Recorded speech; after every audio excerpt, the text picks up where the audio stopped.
শ্রীরামকৃষ্ণ ভক্ত মালিকা, শম্ভুচরণ মল্লিক। অন্তিম পর্ব। শম্ভুবাবু ছিলেন ভক্ত ও কর্মযোগী। শ্রী শ্রী ঠাকুরের দিব্য সঙ্গগুণে তিনি আধ্যাত্মিক পথে আলোক দেখিতে পাইয়াছিলেন এবং উহার প্রভাবে তাহার ধর্ম বিশ্বাস সকল পূর্ণতা ও সফলতা লাভ করিয়াছিল। জনকল্যাণার্থে তিনি দাতব্য চিকিৎসা আদি স্থাপন করিয়াছিলেন এবং উহাদের সংখ্যা বাড়াইতে চাইতেন। তিনি শ্রী শ্রী ঠাকুরকে বলিতেন, আমার ইচ্ছা টাকাগুলো সৎকর্মে ব্যয় করি, বা আশীর্বাদ করো যাতে ওই ঐশ্বর্য তার পাদপদ্মে দিয়ে মরতে পারি।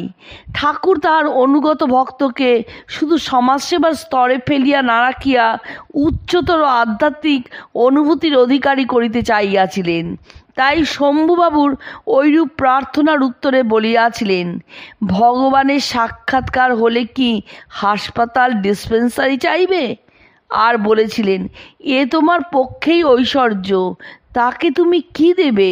তার পক্ষে এগুলো কাঠ মাটি। সম্মুখে যেটা পড়ল না করলে নয়, সেটাই নিষ্কাম হয়ে করতে হয়। ইচ্ছা করে বেশি কাজ জড়ানো ভালো নয়। বস্তুত শ্রীরামকৃষ্ণ শম্ভুবাবুকে তাহার পরিচালিত প্রতিষ্ঠানগুলি ভুলিয়া দিতে বলেন নাই এবং তাহার অনুসৃত কর্ম যোগমার্গ ত্যাগ করিতে উপদেশ দেন নাই। জীবনের প্রকৃত উদ্দেশ্য যে ভগবান লাভ, সেই বিষয়েই তিনি তাহার দৃষ্টি আকর্ষণ করিয়াছিলেন এবং সঙ্গে সঙ্গে আসক্তিযুক্ত কর্মপ্রচেষ্টার দোষ দেখাইয়া দিয়াছিলেন। ফলত ঠাকুরের উপদেশ কখনো কেবল নেতির পথ অনুসরণ করিত না, দুর্বল মানবকে তিনি ইতির পথেই চালাইতেন। শম্ভুবাবুকে ঐরূপ উপদেশ দানের কারণ সম্বন্ধে তিনি নিজেই বলিয়াছেন, লোকটা ভক্ত ছিল, তাই আমি বললুম। আর তিনি তাহাকে বলিয়াছেন, এসব কর্ম অনাসক্ত হয়ে করতে পারলে ভালো, কিন্তু তা বড় কঠিন।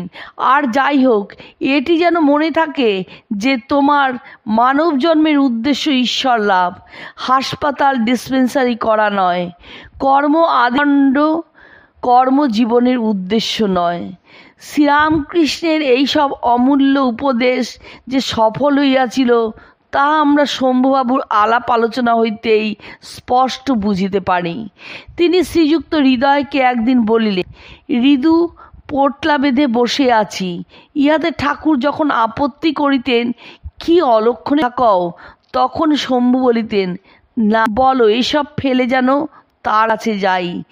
ভগবানে তাহার এতই বিশ্বাস ছিল, তিনি একদিন রাঙামুখ করিয়া বলিয়াছিলেন, সরলভাবে ডাকলে তিনি শুনবেন।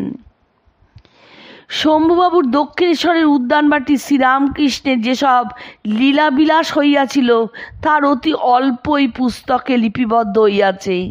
যিশুর দর্শন লাভের পূর্বে শ্রীরামকৃষ্ণ শম্ভুবাবুর নিকটে বাইবেল শ্রবণ পূর্বক শ্রী শ্রী ঈশার পবিত্র জীবনের ও সম্প্রদায় প্রবর্তনের কথা জানিতে পারিয়াছিলেন।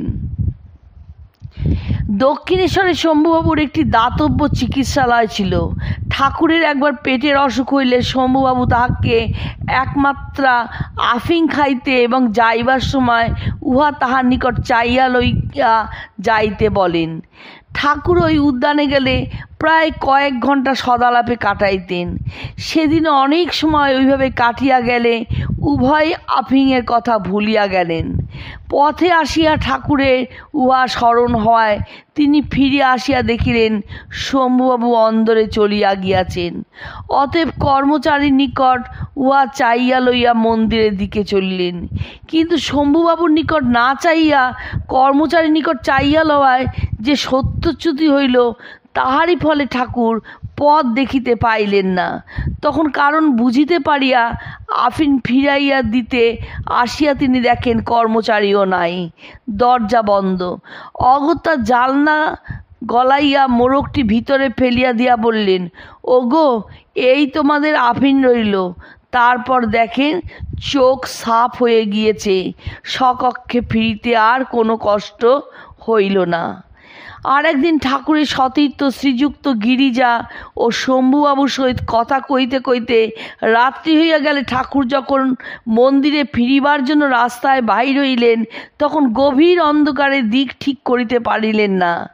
ওই সময় গিরিজা স্বীয় যোগশক্তি বলে পৃষ্ঠভাগ হইতে ছটা বাহির করিয়া মন্দির উদ্যানের প্রবেশপথ পর্যন্ত আলোকিত করিয়া দিলে ঠাকুর উহার সাহায্যে স্বস্থানে ফিরিলেন। শম্ভুবাবু সম্বন্ধে আর বিশেষ কিছুই জানা যায় না। তিনি 1877 খ্রিস্টাব্দে দেহত্যাগ করেন। 4 বৎসরকাল শ্রী শ্রী ঠাকুর ও শ্রী মায়ের সেবা করিয়া শম্ভুবাবু রোগে শয্যাশায়ী হইলে ঠাকুর তাহাকে দেখিতে গিয়াছিলেন এবং ফিরিয়া আসিয়া বলিয়াছিলেন, শম্ভুর প্রদীপে তেল নাই। বহুমূত্র রোগে বিকার উপস্থিত হইয়া শ্রীযুক্ত শম্ভু শরীর রক্ষা করিলেন। পীড়িত অবস্থায় তাহার মনের প্রসন্নতা একদিনের জন্য নষ্ট হয় নাই। শম্ভুবাবুর পৈতৃক বাড়ি যে রাস্তার উপর ছিল, উহার নাম ছিল কমল নয়ন স্ট্রিট, কিন্তু পরে শম্ভুবাবুর স্মরণার্থে উহার নামকরণ হয় শম্ভু মল্লিক লেন।